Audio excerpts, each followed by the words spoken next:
there is a difference between tolerating something or someone and putting up with something or someone.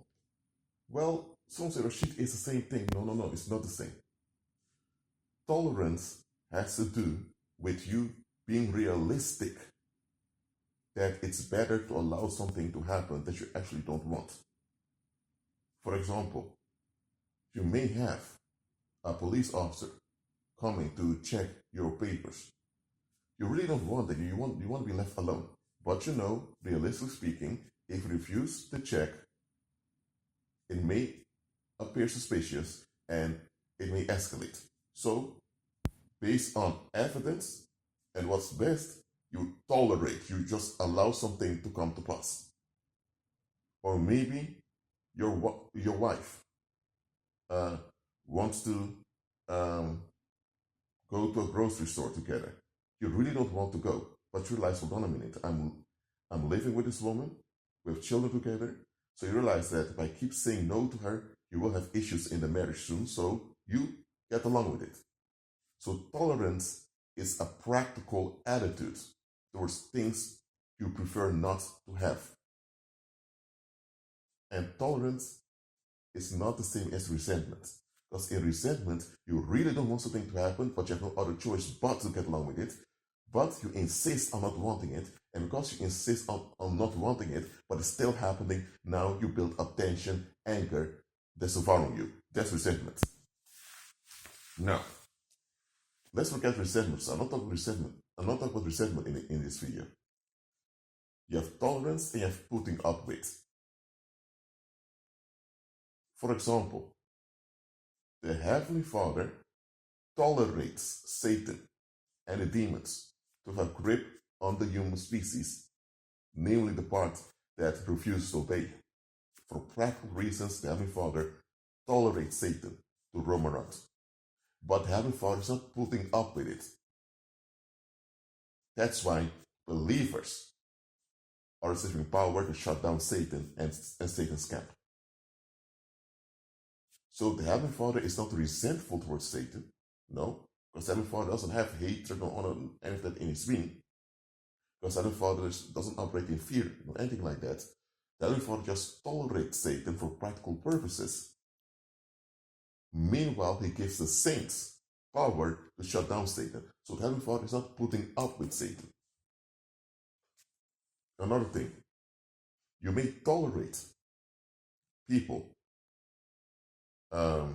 ignoring you because you can't force them to treat you better, but you don't put up with it. You take action against their behavior of ignoring you. So there's a difference between tolerating and putting up with. When you put up with something, you totally get along with it. With tolerance, you just take it, you just take the situation and you endure the situation for practical reasons. But tolerance is just a practical attitude. You only tolerate it as long as it's necessary. Now, let me give another example to you. Let's say you're at work and you're an engineer and you're the top engineer of the state or the province where you live. And because you know your value, you don't allow your employer to control you. So when your employer comes in trying to dictate you, you put him in and say, no, sir. You need me. Okay? I can go to any other place, offer my services. Other employees are kind of, yes, sir, you don't. Now, the employer can fire you because you don't do what he wants. But by doing that, he'll be the one losing. So he becomes resentful towards you because he has no choice but to get along with what you want, even when he insists on demanding the respect, the validation of controlling you. So that's resentment. And you, on the other hand, you tolerate his angry attitude because, hey, you're getting paid. Because there's a benefit for you in it. You don't put up with it because you take action against the situation, but you tolerate that it's there because you know you can't change the demand. So I hope I've explained now to you that putting up with and tolerance are two different things. Now, why is it important to understand this? Because anyone out there will tolerate a bad situation if they have no other means to deal with the situation. If a bank robber enters into a shop or into a bank or whatever place, or if any robber, in that case, enters with a gun, you tolerate his demands. Why? Because if you act out against demands, he has a gun, he may shoot you. So for practical reasons, you tolerate it. You tolerate him screaming and doing all of that. You don't endorse it. You don't put up with it. Because if you're there and you're able to escape, you will escape. And if you're able to secretly call the cops, you will do it. And if you're able to overpower him, you would. So you're not putting up with it. You're really not in agreement with it. But, hey, it's the only option now. Or let's say that you arrive at the restaurant and people look very angry at you. You never did anything wrong to those people. Now, you have a right to be there in that you have a right to be there in the restaurant because you're paying. You're a paying customer. But based on practical reality, you prefer to leave the restaurant because you don't want the situation to escalate. So you tolerate their demands to have you away from there, only to prevent it from escalating. So when you tolerate something, it simply means you are practical. When you put up with something, you fully get along with it. For example, if there is racism in a country, now people of color may put up with it because they don't have the financial means to shut it down.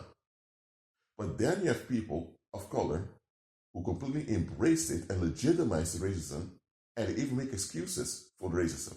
That's putting up with it.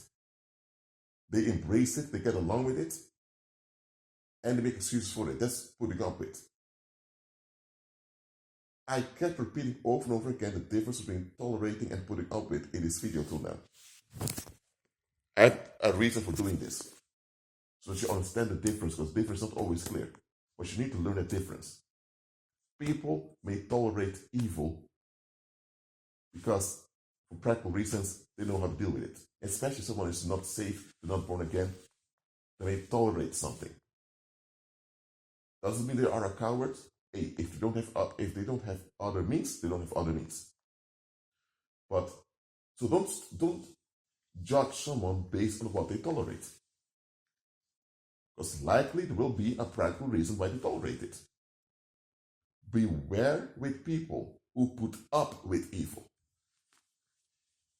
So look well at what people put up with. Don't look at what people tolerate. Look with what they're putting up with. If someone is putting up with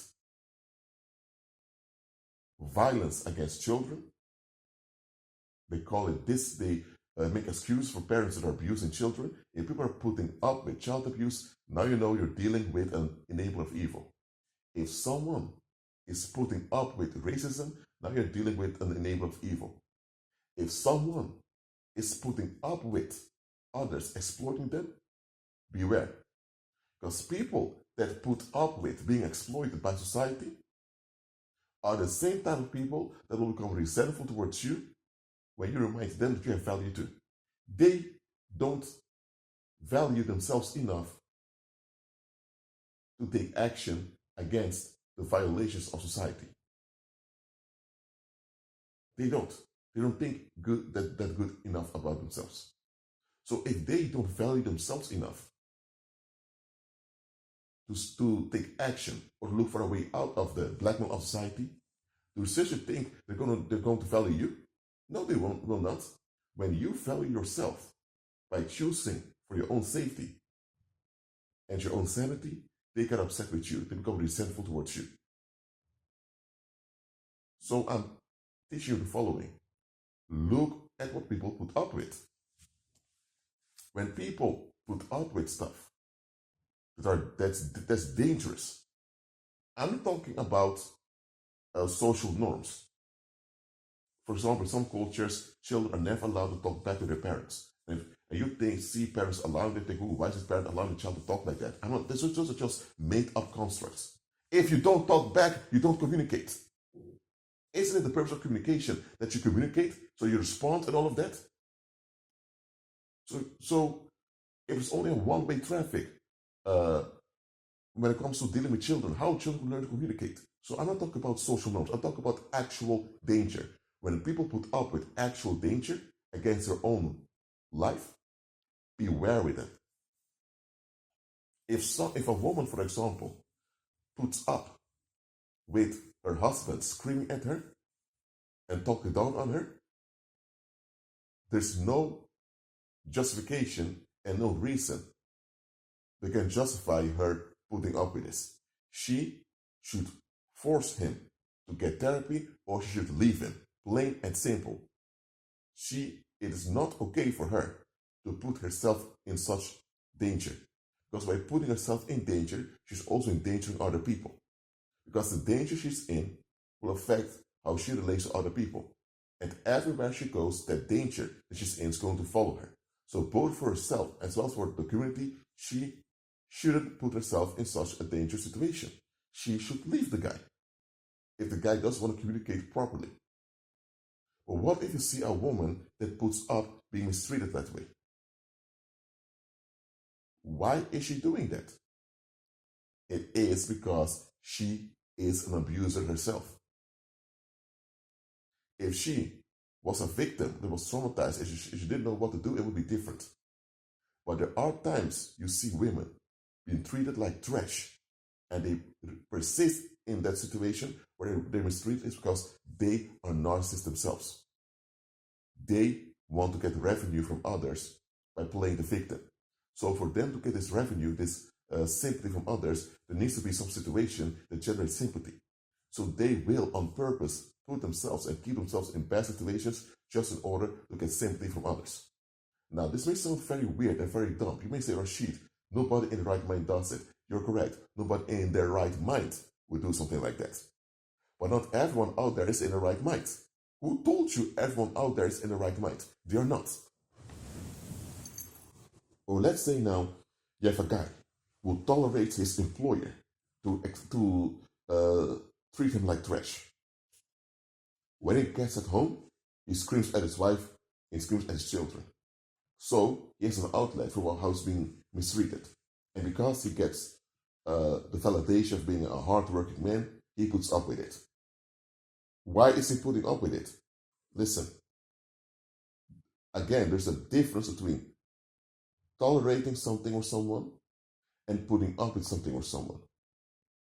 Tolerance you should have as a practical tool in this life. You can't always just do whatever you want, and you can't always just insist on what you want. There are times you have to be flexible and practical in how you deal with other people and deal with situations. But that's different from putting up with something. Look, if you have parents who are quite, they have this militant the militant attitude of they are the parent, you're the child, they're above you, you have nothing to say, you have no value. Yet they have this dictator attitude. Now, as a child, you tolerate it because A, you had no other choice but to tolerate it. But you didn't put up with it. As a teenager, you began to resist and openly oppose their attitude. And then it became clear that they don't intend to change. So as an adult, you keep them at a distance. You've accepted that that's how they are, but you don't approve how they are. You realize you can't change them, so you accept that, okay, I can't change those people, that's how they insist to be. But just because they insist to be that way doesn't mean it's okay, and I'm not going to allow their bitter attitude to harm me. So you keep them at a distance. That's proper. So you tolerated them when it was required, because you didn't have any other option, but the moment you didn't have to tolerate it anymore, you escape the situation. But then you have people who put up with resentment of their parents. Why? Because they are bad people themselves. Because they themselves have resentment towards other people, and they also have the same attitude of dumping on other people. And because they want to have a good image in the community, because they want to have a good reputation, they get along with this archaic expectation that you should honor your parents no matter what.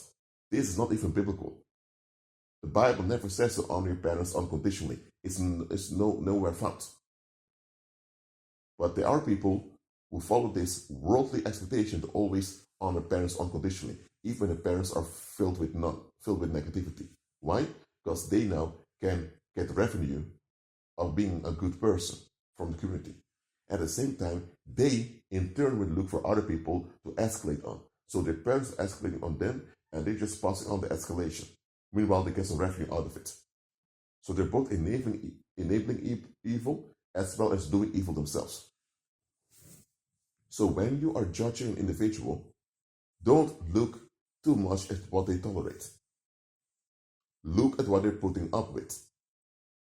So you need to check the context of the situation.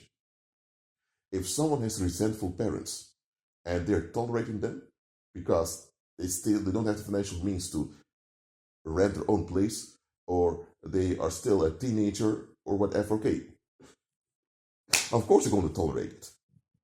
But if someone is in their 40s, living in their own house, having their own income, and they still have resentful parents that keep escalating against them freely, now you need to think, hold on a minute. This is not tolerance, this is putting up with. Why is this grown man or grown woman putting up with his or her parents being so out of line? So it's the context that you need to look at.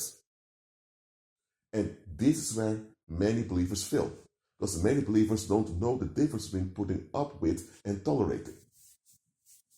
And because of that, some believers lower contact with people who were only tolerating something, and yet they embrace people who are putting up with bad stuff. Learn the difference. If someone puts up with evil, that means that they are invested in evil themselves. Even if they are not bad people directly, the fact that they put up with evil is a red flag. And it's one thing I've noticed about people that put up with evil and evildoers. They develop narcissistic tendencies themselves. Over time, you'll see that those people always tend to make excuses when they are neglectful. Because there's one reason why people put up with evil or evildoers. It's avoid responsibility. And this is not something that only individuals do. Populations can do it too. There may be a tyrant in the office governing a country. The guy is a tyrant. Everyone knows it. He's paying foreign soldiers to do the dirty job, because many of the local soldiers wouldn't do the oppression. Now look, he's just one guy, and his team is about 2,000 people. So you have 2,001 people against maybe 2 or 3 million people. So those 2,000 people should be shut down smoothly by the public. But for some reason, the public puts up with this evil tyrant. Why? By having evil tyrants in charge, they can blame everything on the evil tyrant. So when they are neglecting their own communities, they can say, hey, we're oppressed. And because we're oppressed, we're hindered in doing what we have to do. Now, if you are oppressed and oppression hinders you from functioning in a healthy way, okay, it's not your fault, you're being oppressed. But the moment you realize you're oppressed, you realize, okay, I'm being oppressed, I need to get out of this situation. So if you're oppressed and you're not aware of it, that's one thing. Nobody can blame you. You're not a bad individual. You're not a bad person because you malfunction, not realizing that you're malfunctioning because you're oppressed. But the moment you realize, okay, I'm being oppressed, you must admit to yourself, okay, I'm being oppressed. I'm being abused. This ain't right. I need to begin to look for a way out of this. But what if you see not only an individual, but a whole public putting up with oppression? It is because they are oppressors themselves. They don't want to be held accountable nor responsible for the neglect they do. There are people who just want to flee and just want to be left alone. They don't want to face any challenge in life as a community. So by having this evil tyrant in place, they have an excuse not to be responsible and not to take accountability. So when you see a whole people putting up with something that they shouldn't put up with, I'm telling you, it's a red flag that those people are unreliable in general. There may be one or two or three, some exceptions amongst them who are reliable, but in general, those people are unreliable. I'm telling you, if you have a family where you have this narcissist who's raging and raging all the time, why are the relatives putting up with it? Or let me give another example. What if you have a family where the children are being abused, beaten? The children can't help themselves. But the same parent who's abusing the children is on good terms with the relatives. And the relatives are putting up with the children being abused. Why are the relatives putting up with child abuse? Because if they address that guy or that woman for how they're treating the children, they may have to face the narcissistic rage of that individual. Then they may have to make reports to remove the parent from having custody, but then they have to deal with, okay, we need to find a substitute parent for the children. So if they acknowledge that there's child abuse, now they are obliged to actually do something about it, and do something about it may be a bit difficult. So you have to face a difficulty as a group. They don't want that. So they put up with the children being abused. At the same time, they try to blackmail the children to shut up so that they don't have to feel guilty for what they're putting the children through. Because by them putting up with child abuse, they're also putting the children through harm. Even though it's a parent who directly harms the children, the community enables it, so the community is also putting children through it. And this is something you need to learn, believer. Some people will be extra kind to you. They'll be very generous towards you, but why? They're blackmailing you, so you will not hold them accountable for what they're putting you through. Because they don't want to feel guilty, neither do they want to lose sleep, nor experience any consequences for what they're enabling to happen to you. So they're putting up with bad stuff happening to you, and at the same time, they want to blackmail you and not holding them accountable. So beware with people who are excessively kind towards you. If they are just very kind individuals, and that's the way they are, then they're that way with everyone. But if people are specifically very kind towards you, ask yourself why. Was it for now? Keep on agreeing with Christ and be at peace.